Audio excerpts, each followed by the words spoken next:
আসসালামু আলাইকুম, welcome back to my daily kitchen recipe.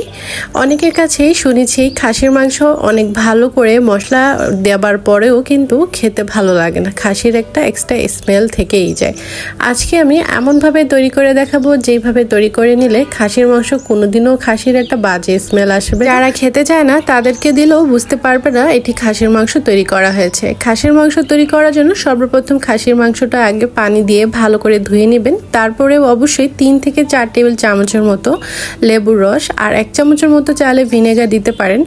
Vinegar যদি না থাকে শুধু লেবুর রস দিলেও হবে। আর 1 কাপের মতো গরম পানি দিয়ে ভালো করে কষলিয়ে 30 থেকে 40 মিনিটের জন্য ম্যারিনেট করে রাখতে হবে। 30 থেকে 40 মিনিট পরে এটা ধুয়ে ভালো করে নিয়ে আসার পরে দেখুন কালারটা কতটা সুন্দর হয়েছে, একদম পরিষ্কার ঝকঝকে, আর কোনো গন্ধই আর থাকলো না, খাসির কোনো গন্ধই আর এখানে নেই।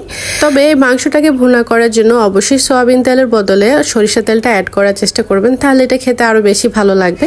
তেলটাকে ভালো করে গরম করে নেবার পরে প্রথমে আমি লং আর এলাচি দিয়ে দিয়েছি আর পেঁয়াজ অ্যাড করে দিয়েছি। পেঁয়াজটাকে আমি হালকা ব্রাউন কালার হওয়া পর্যন্ত ওয়েট করব। আর কিছু তেজপাতাটা একটু পরে দিয়েছি কারণ তেলটা বেশি গরম হয়ে গেছে সেই জন্য। পেঁয়াজের কালার এক্স্যাক্টলি এরকম যখনই আসবে ঠিক তখন আমি এখানে মশলা অ্যাড করব। প্রথমে আমি এখানে দিয়েছি 3 থেকে 4 টেবিল চামচের মতো আদা রসুন বাটা, 1 থেকে 1.5 চামচের মতো জিরা বাটা। আর এই মশলাগুলো আমি একটু ভেজে নিচ্ছি তেলের সাথে যাতে একটা কাঁচা গন্ধ চলে যায়। প্রথমে আমি মশলা অ্যাড করে দিচ্ছি লবণ স্বাদ মতো, আর হলুদ গুঁড়া, মরিচ গুঁড়া, ধনিয়া গুঁড়া। আর এই মশলাগুলোর মধ্যে একটু বেশি পরিমাণ দিয়েছি হলুদ গুঁড়া আর মরিচ গুঁড়াটা একটু বেশি দিয়েছি, কারণ মাংসের ভিতরে যেন একটু মশলাটা ভালো মতো গ্রেভিটা খেতে ভালো লাগে, সেই জন্য মশলার পরিমাণটা একটু বেশি দিতে হয়।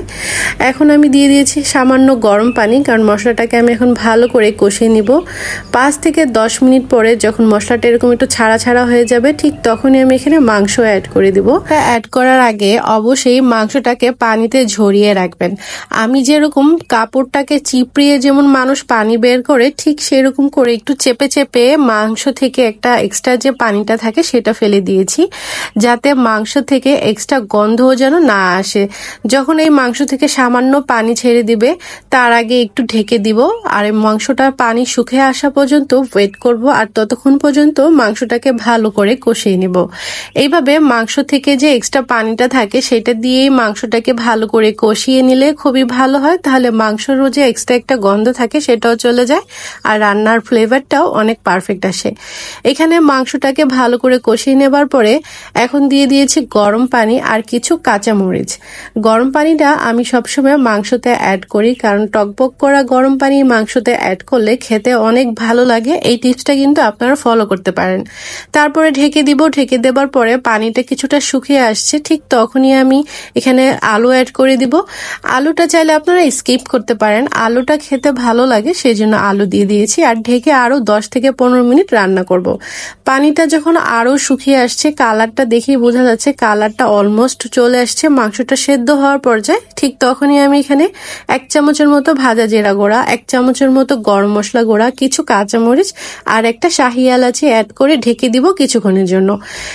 অলমোস্ট রান্না হয়ে গেছে, কালারটা কিন্তু অনেক সুন্দর আসছে আর এটা গ্রেভিটাও কিন্তু অনেকটা ঘনত্ব বেড়ে গেছে। রান্নাটা অলমোস্ট হয়ে গেছে, কিছুক্ষণের মধ্যেই আমরা এটা সার্ভ করে নিতে পারবো। আশা করছি আজকের আমার এই খাসির রান্নার রেসিপি আপনাদের কাছে খুবই ভালো লেগেছে, আর আমার এই টিপসগুলো পেয়ে আপনারা নিশ্চয়ই অনেক উপকৃত হবেন।